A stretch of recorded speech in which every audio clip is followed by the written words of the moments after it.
Hey guys, welcome to another episode of Plant Fanatics. Today we're talking about my living fruit tree fence, and I'm going to tell you how I made it, so stay tuned. We're at the entrance of my food forest, and I've built this wall completely out of fig trees. Now, keep in mind, I'm in zone 6, and on a freak winter, we can get to negative 20 degrees Fahrenheit. Every time I tell people that I'm growing figs, it blows their minds. Most people are growing apples and pears, and they just have like a bunch of those, or cherries.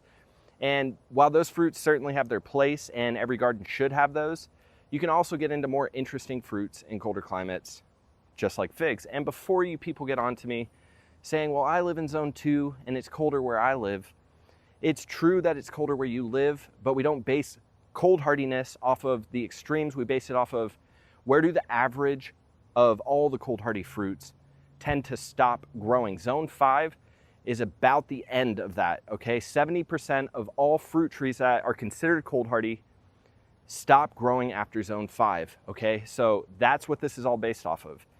And in that case, these figs behind me are cold hardy figs, okay? They're really pushing the limits of where you can grow these things and still get fruit. For those of you who are wondering why at the entrance of my food forest do I have a wall? Well, I have a wall because there's actually a disc golf course right by my house. And so I didn't want people to be able to see me while I'm in the garden, I'm trying to have a good time. And you can actually see this food forest. I didn't realize, how dense it was gonna be. Like, yeah, when you think of a forest, you're like, yeah, it's very dense, but your food forest will get like that too.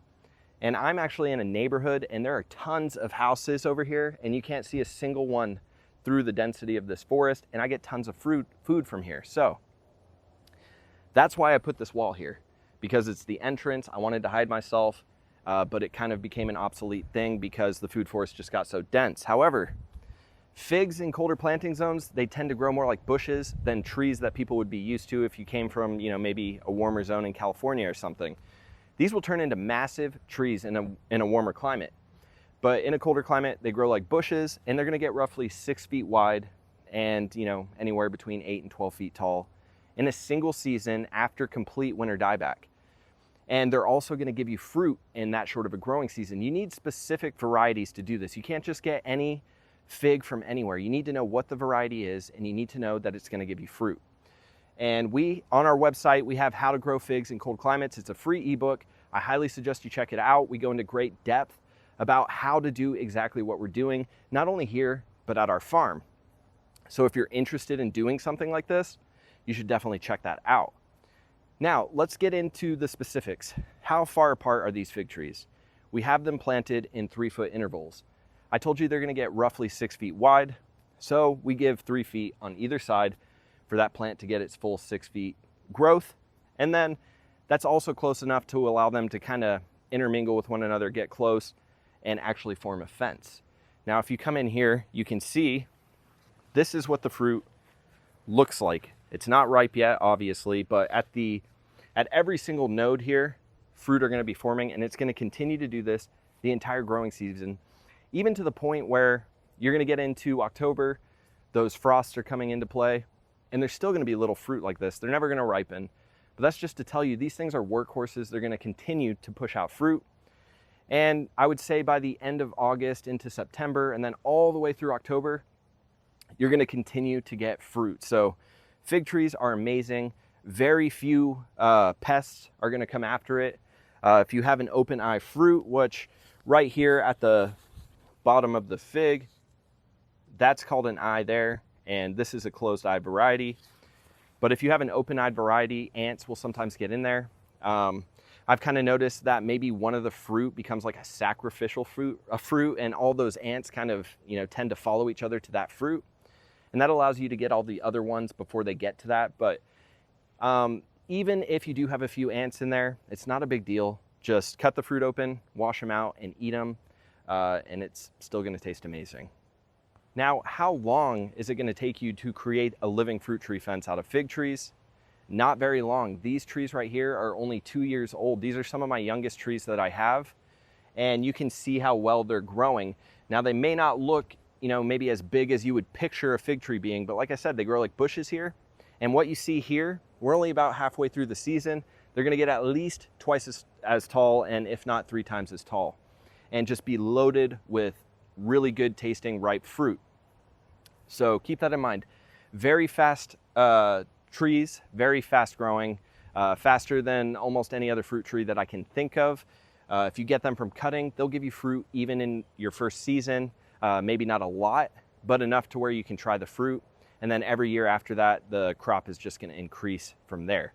But remember guys, specific varieties. Don't just go to the store and buy any random fig. And also don't try to grow your fig trees from seed, okay? I teach people how to grow like peaches from seed, and that's because they can come fairly true to seed. You can get a really good tasting fruit that has slightly different characteristics in peaches. However, with figs, I want to say there's like a quarter chance that you're even going to get a fig that's a female. And then it's like, is that fruit even going to taste good? And you would have to do hundreds of these seeds in order to get a good tasting fruit. So it's not worth messing with these from seed. So if you guys are out there thinking, oh, I'm going to grow my fig trees from seed, don't do it. It's a waste of time. Get cuttings, which we sell our cuttings in October if you guys want to purchase from us. There's lots of people that sell figs, but we specialize in the cold hardy varieties. Anything that you see us growing, we try to sell it. Now we do have a lot more figs that are going to be coming on the market pretty soon, but we like to test them, make sure they're going to fruit, know that the fruit is good, know that they're reliable workhorses before we sell them to you guys. But you can't just have any tree. You need specific varieties. Now remember guys, I said if you live in a warmer planting zone, then these fig trees are going to grow like trees, not bushes. And you really shouldn't take my advice on doing this. You're going to have like a fig tree castle, and it's going to ruin your life. So it's going to be different planting parameters.